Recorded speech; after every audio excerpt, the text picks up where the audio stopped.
combat 5 times. See what I've seen, the death, the funerals. Been around a bunch of explosions. I have light sensitivity and PTSD. I've been through so much trauma. A hero on the front line, speaking out about his troubled journey back from war. That's former Marine Casey Wilson, who served in Afghanistan, Kosovo and Iraq. Tony Robbins helped him overcome post-traumatic stress disorder, something that many of America's heroes suffer from. And Tony joins me again now with Casey. That was a very powerful and moving address you gave there. And you could see the effects, physical effects. You know, you were shaking and you've clearly been through all sorts of trauma in different ways. Before you met Tony, what was your life like? I was doing a lot of current therapy, you know, psychiatry, psychology, which I started in 2011. 2010, I started trying to figure out my life because I went through a second divorce. And so I didn't understand the whole process. Why was I feeling this way? And so I started to seek treatment at that time. I was going to acupuncture, healing touch, meditation.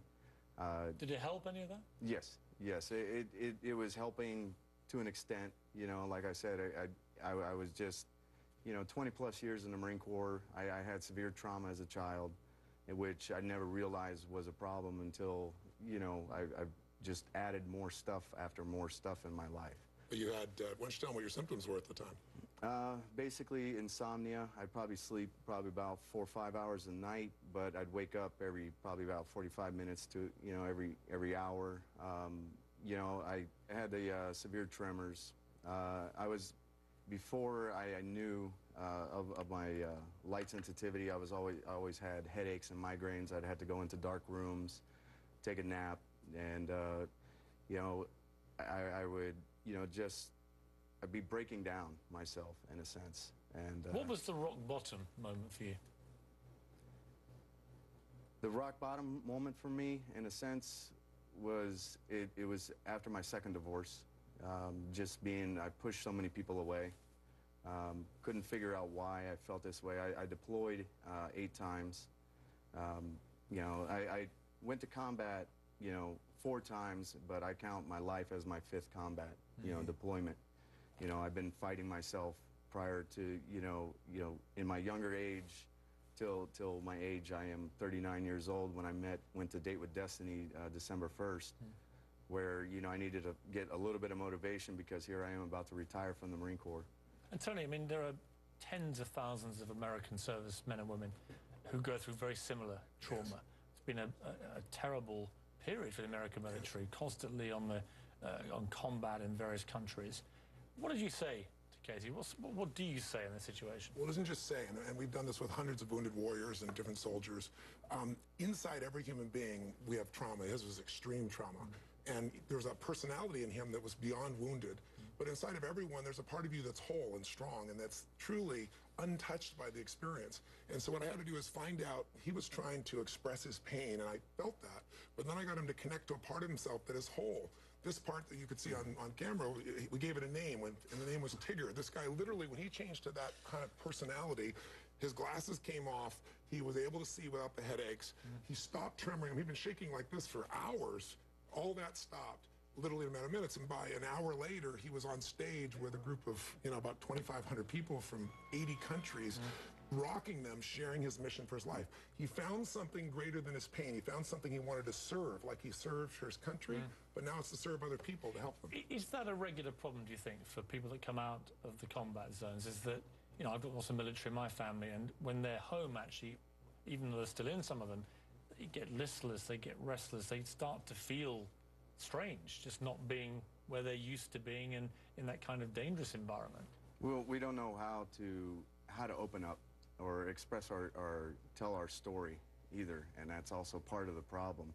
And the other part too as well is being accepted in society, you know, because there's a brotherhood in the services around the world. Yes. And we have a problem when we come out of the service, you know, to the civilian world, where people will judge us and use, if they find out about our trauma in one way or another, will use that against us. You know, there is no brotherhood, you know, that I would say in the civilian community. When you see people who've gone through what my previous guest, Nick Woolsack, went through, a school shooting, you know, a young man, and all the trauma that goes with what happened to him, what do you think of that? What advice would you give him? Well, basically, he has to take back his life, you know. Finding forgiveness and you know, is more finding forgiveness, you know, for himself so that he can find peace in his life. He has so much potential that he's able to basically going to be able to impact and change so many people's lives. And Tony, is that a regular thing too, that if you feel too angry and bitter about what's happened to you, that's just a huge barrier to being able to get through it? It's not just a barrier to get through it. Science has shown that 5 minutes of rage, which he would certainly have the right to have, or he would have the right to have what he's been through in his life, will shut down literally your immune system for 4 hours. But what successful people do is they stack victories. That's also what we did with him. We said there's a different set of the rules for integration. You can't come as a Marine. You got to come as this guy who's whole. What was it like before? And when he tapped into this playful guy who has this jump in his step and is laughing, that's when the glasses came off and he said, I want people to see my baby blues, you know? And people were cheering and he got to feel this connection with people at a human level. That's what changes it. But also, it's having something that you value more than your pain. He values mission. He values being able to make a difference. He needed a new mission back here at home, and he's found that mission in lighting people up. Casey, good for you, and thank you for your service. Thank you. Which is still actually ongoing, you told me, and wish you all the very best with it. And also, more importantly, I think, with your life and the comeback you've made, it's extraordinary to see. Yes, thank you. Good to see you. Coming next, a true rags to riches story from a man who lost everything and is now worth $50 million. A lot of it down to this man again, Mr. Robbins. We'll find out how he did it, coming up next.